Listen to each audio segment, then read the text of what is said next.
এই দেখো কত এগুলা কি আলু, এই দিয়া মাছের ঝোল করুম। এগুলা হলো মাইটা আলু। মাইটা আলু দিয়া মাছের ঝোল খাইতে কিন্তু অসাধারণ লাগে। আলুগুলা তাহলে কাটতে লই, কাটতে থাক দিদি।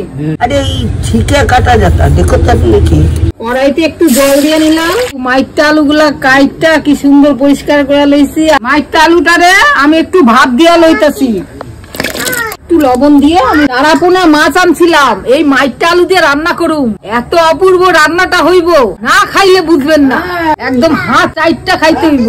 লবণ হলুদ ভালো করে মাছটাকে মাখায়া লইলাম। কড়াইয়ে তেল দিয়ে নিলাম, সরষের তেল। তারাপোনা গুলারে ভাইজা লমু। জিরা তেজপাতা আলুগুলো দিয়ে দিলাম। পরিমাণ মতন লবণ দিয়ে দিলাম। টমেটো গুলা, হলুদ, জিরার গুঁড়া, ধনিয়ার গুঁড়া, লঙ্কার গুঁড়া, কাঁচা লঙ্কা কষা আলু। সেই মাইটা আলুগুলা সিদ্ধ করে থুইছিলাম, সামান্য জল দিয়ে কষানো।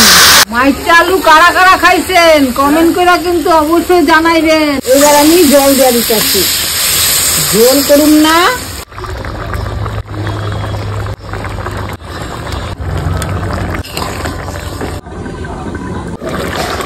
ধনিয়া পাতা দিয়ে দিতেছি। রান্নাটা হয়ে গেল তো? আরে এইভাবে মাইটা আলু রান্না করলে অসাধারণ খাবার। রাত্রির খাবারটা জইমা যাইবো।